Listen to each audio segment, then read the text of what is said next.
ಪೂಜ್ಯಾಯ ರಾಘವೇಂದ್ರಾಯ ಸತ್ಯಧರ್ಮರತಾಯ ಚ ಭಜತಾಂ ಕಲ್ಪವೃಕ್ಷಾಯ ನಮತಾಂ ಕಾಮಧೇನವೇ.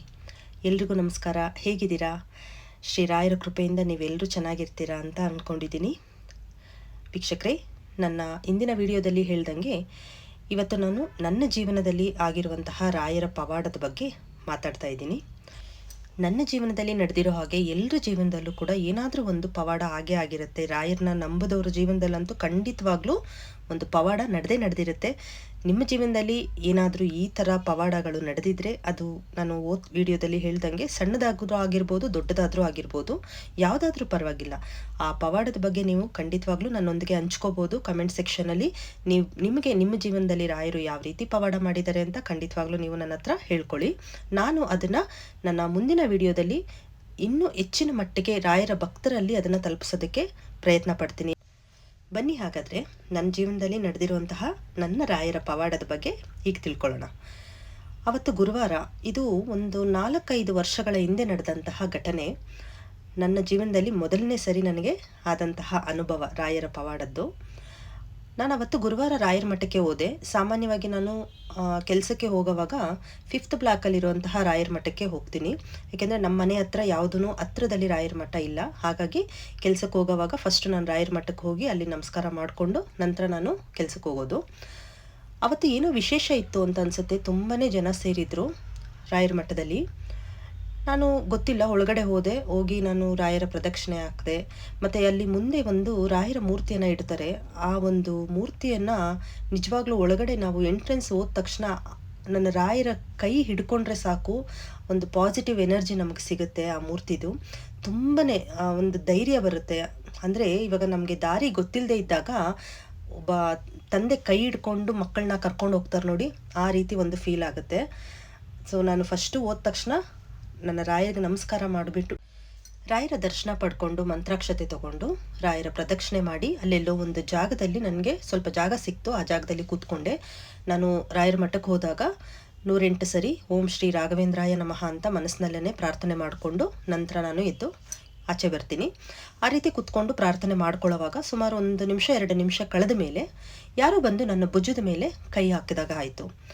ಯಾರಿರ್ಬೋದು ಅಂತ ನಾನು ಕಣ್ಣನ್ನು ಬಿಟ್ಟು ನೋಡಿದೆ. ನನ್ನ ಮುಂದೆ ಒಬ್ಬರು ಹೆಂಗಸು ನಿಂತಿದ್ರು. ಅವರು ನಾನು ಅಂದ್ಕೊಂಡೆ ತುಂಬ ರಶ್ ಇದೆಯಲ್ವಾ ನನ್ನನ್ನು ಎಬ್ರಿಸೋದಕ್ಕೆ, ಅಂದರೆ ತುಂಬ ಹೊತ್ತು ಕೂತ್ಕೋಬಾರ್ದು, ಎದೋಳಿ ಅಂತ ಹೇಳೋದಕ್ಕೋಸ್ಕರ ನನ್ನನ್ನು ಎಬ್ರಿಸ್ತಾ ಇದ್ದಾರೆ ಅಂತ ಅಂದ್ಕೊಂಡೆ. ಆದರೆ ಅವರು ನಾನು ಕಣ್ಬಿಟ್ಟು ನೋಡಿದ ತಕ್ಷಣ ನನ್ನ ಮುಖ ನೋಡಿ ರಾಯರು ಕರೀತಾ ಇದ್ದಾರೆ ನಿಮ್ಮನ್ನು ಅಂತ ಅಂದರು. ನನಗೊಂದು ಸೆಕೆಂಡು ನನಗೆ ಗೊತ್ತಿಲ್ಲ, ತುಂಬ ಒಂಥರ ಮೈ ಜುಮ್ಮ ಅನ್ನಿಸ್ತು. ರಾಯರು ಕರೀತಾ ಇದ್ದಾರಾ ನನ್ನನ್ನು ಅನ್ನೋ ಒಂದು ಫೀಲ್ ಆಯಿತು. ನಂಗೆ ನಿಜವಾಗ್ಲೂ ಏನು ಮಾತಾಡಬೇಕು ಅಂತಲೇ ಗೊತ್ತಾಗ್ತಾ ಇಲ್ಲ. ನಾನು ಮತ್ತೆ ಅವ್ರ ಮುಖನೇ ನೋಡ್ತಾ ಇದ್ದೀನಿ. ಅಲ್ಲಿ ರಾಯರು ನಿಂತಿದ್ದಾರಮ್ಮ, ನಿಮ್ಮನ್ನೇ ಕರೀತಾ ಇದ್ದಾರೆ ಅಂತ ಮತ್ತೆ ಇನ್ನೊಂದ್ಸಲಿ ಅವರು ಅದನ್ನು ರಿಪೀಟ್ ಮಾಡಿದ್ರು. ಎಷ್ಟು ನನ್ನ ಕಣ್ಣಲ್ಲಿ ಫುಲ್ಲು ನೀರು ತುಂಬ್ಕೋತು. ಎಲ್ಲಿದ್ದಾರಮ್ಮ ಅಂತ ಕೇಳಿದೆ. ಆ ಹಿಂದೆಗಡೆ ಇದ್ದಾರೆ ನೋಡಿ ಅಂತ. ಆ ಮಠದಿಂದ ಹಿಂದೆ ಹೋದರೆ ಅಲ್ಲಿ ಒಂದು ಸ್ಥಳ ಇದೆ, ಅಲ್ಲೂ ಕೂಡ ಪೂಜೆಗಳೆಲ್ಲ ಮಾಡ್ತಾರೆ. ಆ ಜಾಗದಲ್ಲಿ ಇದ್ದಾರೆ ಅಂತ ತೋರಿಸಿದ್ರು. ನಾನು ಸರಿ ಅಂತ ಹೇಳಿ ಹೋದೆ. ಜಾಗ ಮಾಡಿಕೊಂಡು, ರಶ್ ಇತ್ತಲ್ವ, ಸ್ವಲ್ಪ ಜಾಗ ಮಾಡ್ಕೊಂಡು ಹೋದರೆ ಆ ಬಾಗಿಲಲ್ಲಿ ಒಬ್ಬ ವಯಸ್ಸಾದ ವೃದ್ಧರು ನಿಂತಿದ್ರು. ಅವರನ್ನು ನೋಡಿದ ತಕ್ಷಣ ನನಗೆ ರಾಯರು ನನ್ನನ್ನು ಕರೆದ್ರಲ್ಲ, ನನ್ನ ರಾಯರೇ ನನ್ನನ್ನು ಕರೆದ್ರಲ್ವ, ನಿಜವಾಗ್ಲೂ ಎಷ್ಟು ಖುಷಿ ಆಯಿತು ಅಂದರೆ ನಾನು ಅವ್ರ ಹತ್ರ ಹೋಗಿ ರಾಯರೇ ಅಂತ ಅಂದೆ. ಅಮ್ಮ, ಬೆಳಿಗ್ಗೆ ರಾಯರಿಗೆ ಅಭಿಷೇಕ ಮಾಡಿದ್ದ ಪಾತ್ರೆಗಳಿದೆ, ಆ ಪಾತ್ರೆಗಳನ್ನೆಲ್ಲ ಸ್ವಲ್ಪ ಸ್ವಚ್ಛ ಮಾಡಿಕೊಡ್ತೀಯ ತಾಯಿ ಅಂತ ಕೇಳಿದ್ರು. ಎಷ್ಟು ಅಲ್ಲ, ನಮ್ಮ ಭಾಗ್ಯ ಅಲ್ವಾ, ರಾಯರ ಸೇವೆ ಮಾಡೋದೇ ನಮ್ಮ ಭಾಗ್ಯ. ಒಂದು ಕಡೆ ಕಣ್ಣಲ್ಲಿ ನೀರು ತುಂಬ್ಕೊಂಡಿದ್ದೀನಿ ಅವ್ರು ಹೇಳಿದ ತಕ್ಷಣ. ಅಷ್ಟು ಖುಷಿಗೆ ನನಗೆ, ಅಷ್ಟು ಜನದಲ್ಲಿ ರಾಯರು ನನ್ನನ್ನು ಆಯ್ಕೆ ಮಾಡ್ಕೊಂಡ್ರ ರಾಯರ ಸೇವೆಗೆ. ಇದು ನನ್ನ ಭಾಗ್ಯ ಅಲ್ವಾ, ರಾಯರ ಅನುಗ್ರಹ ನನಗೆ ಸಿಕ್ಕಿದೆ ಅನ್ನೋದಕ್ಕೆ ಇದಕ್ಕಿಂತ ಉದಾಹರಣೆ ಬೇಕಾ? ತುಂಬಾ ಖುಷಿ ಆಯಿತು. ಖಂಡಿತವಾಗ್ಲೂ ನನಗೆ ಎಷ್ಟು ಖುಷಿ ಆಯಿತು ಅಂದರೆ ನನಗೆ ಅಲ್ಲೇ ನಾನು ಹತ್ತು ಬಿಟ್ಟೆ. ನಾನು ಕಣ್ಣಲ್ಲಿ ನೀರು ತುಂಬಿಕೊಂಡು ಕಣ್ಣಲ್ಲಿ ಹತ್ತು ಬಿಟ್ಟೆ. ನಂತರ ಅಲ್ಲಿ ಹೋಗಿ ಆ ಪಾತ್ರೆಗಳನ್ನೆಲ್ಲ ಸ್ವಚ್ಛ ಮಾಡೋಕ್ಕೆ ಶುರು ಮಾಡಿದೆ. ಒಂದು 5 ನಿಮಿಷ 10 ನಿಮಿಷ ಕಳೆದ ಮೇಲೆ ಮತ್ತೊಬ್ಬರು ಬಂದು ನನಗೆ ಸಹಾಯ ಮಾಡಿದ್ರು. ಇಬ್ಬರು ಸೇರಿಕೊಂಡು ಎಲ್ಲ ಪಾತ್ರೆಗಳನ್ನು ಸ್ವಚ್ಛ ಮಾಡಿ ರಾಯರಿಗೆ ಅಭಿಷೇಕ ಮಾಡಿದ ಪಾತ್ರೆಗಳನ್ನು ತೊಳಿತಾ ಇರೋದಕ್ಕೆ ಅದು ಒಂದು ನಮ್ಮ ಭಾಗ್ಯ. ದೇವರು ನಮ್ಮ ಪಾಲಿಗೆ ಕರುಣಿಸಿದಂಥ ಒಂದು ಭಾಗ್ಯ ಅದು. ಅದನ್ನೆಲ್ಲ ಕ್ಲೀನಾಗಿ ಸ್ವಚ್ಛ ಮಾಡಿ ಮಡಿ ಬಟ್ಟೆಯಲ್ಲಿ ಎಲ್ಲನೂ ಕ್ಲೀನ್ ಮಾಡಿ ಅದನ್ನು ತಗೊಂಡೋಗಿ ಮಠದ ಹತ್ರ ಕೊಟ್ಟು ನಂತರ ನಾನು ಆಫೀಸ್ಗೆ ಹೋದೆ. ಅದು ಇವಾಗಲೂ ನಾನು ಅದನ್ನು ಆ ವಿಷಯನ ನೆನೆಸ್ಕೊಂಡ್ರೆ ಯಾರಿಗಾದ್ರೂ ನನ್ನ ರಾಯರ ಬಗ್ಗೆ ನಾನು ಹೇಳ್ಕೊಳ್ಳೋವಾಗ ನಾನು ಮೊದಲನೇ ಕೊಡೋದೇ ಉದಾಹರಣೆನೇ ಇದು. ರಾಯರು ನನ್ನ ಜೀವನದಲ್ಲಿ ಈ ರೀತಿ ನನಗೆ ಅನುಗ್ರಹ ಮಾಡಿದ್ದು, ರಾಯರನ್ನ ನಂಬಿದವ್ರಿಗೆ ಯಾವತ್ತೂ ರಾಯರು ಕೈ ಬಿಡಲ್ಲ ಅಂತ ಹೇಳ್ಕೊಂಡು ನಾನು ಈ ಒಂದು ಸನ್ನಿವೇಶನ ನಾನು ಎಲ್ಲರ ಹತ್ರ ಹಂಚ್ಕೋತೀನಿ.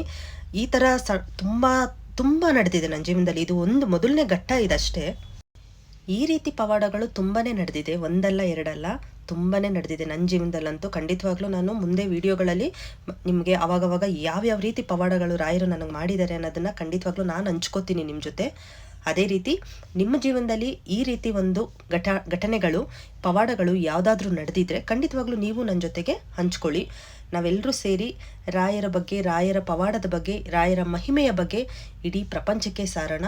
ಇದು ನಮ್ಮೆಲ್ಲರುಗಳಿಂದ ರಾಯರಿಗೆ ಒಂದು ಸಣ್ಣ ಅಳಿಲು ಸೇವೆ ಅಂತ ಅಂದ್ಕೊಳ್ಳೋಣ.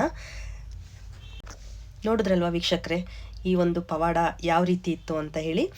ವೀಕ್ಷಕರೇ, ನಾನು ಹಿಂದಿನ ವಿಡಿಯೋದಲ್ಲಿ ಹೇಳಿದ ಹಾಗೆ ಯಾರೆಲ್ಲ ರಾಯರ ಭಕ್ತರು ಮೊದಲನೇ ಸರಿ ನನ್ನ ವಿಡಿಯೋನ ನೋಡ್ತಾ ಇದ್ದೀರೋ ಪ್ಲೀಸ್ ಸಪೋರ್ಟ್ ಮಾಡಿ, ಈ ವಿಡಿಯೋನ ಸಬ್ಸ್ಕ್ರೈಬ್ ಮಾಡಿ, ಮತ್ತು ನಿಮಗೆ ಗೊತ್ತಿರೋರ ಹತ್ರ ಶೇರ್ ಮಾಡಿಕೊಂಡು ಅವ್ರ ಮೂಲಕ ಕೂಡ ನನಗೆ ಪ್ರೋತ್ಸಾಹನ ಸಿಗೋ ಹಾಗೆ ಮಾಡಿ. ಖಂಡಿತವಾಗ್ಲೂ ನಿಮ್ಮೆಲ್ಲರ ಸಪೋರ್ಟಿಂದ, ರಾಯರ ಆಶೀರ್ವಾದದಿಂದ ಈ ಚಾನಲ್ ತುಂಬಾ ಚೆನ್ನಾಗಾಗುತ್ತೆ ಅನ್ನೋ ನಂಬಿಕೆ ನನಗಿದೆ. ಆ ನಂಬಿಕೆ ನಿಜ ಹಾಗೆ ಆಗುತ್ತೆ ನನ್ನ ರಾಯರ ಆಶೀರ್ವಾದದಿಂದ. ವೀಕ್ಷಕರೇ, ಈ ವಿಡಿಯೋ ನಿಮಗೆ ಇಷ್ಟ ಆಗಿದ್ರೆ ಪ್ಲೀಸ್ ಲೈಕ್ ಮಾಡಿ, ಶೇರ್ ಮಾಡಿ, ಸಬ್ಸ್ಕ್ರೈಬ್ ಮಾಡಿ, ಹಾಗೆ ಬೆಲ್ ಐಕಾನ್ ಮೇಲೆ ಕ್ಲಿಕ್ ಮಾಡೋದನ್ನು ಮರಿಬೇಡಿ. ನಾನು ನಂಬಿರೋ ರಾಯರು ಪ್ರತಿಯೊಬ್ಬರಿಗೂ ಒಳ್ಳೇದು ಮಾಡಲಿ, ರಾಯರ ಅನುಗ್ರಹ ನಿಮ್ಮ ಮೇಲೆ ಸದಾ ಇರಲಿ ಅಂತ ಕೇಳ್ಕೊತ ಇವತ್ತಿನ ವಿಡಿಯೋನ ಮುಗಿಸ್ತಾ ಇದ್ದೀನಿ. ನಮಸ್ಕಾರ.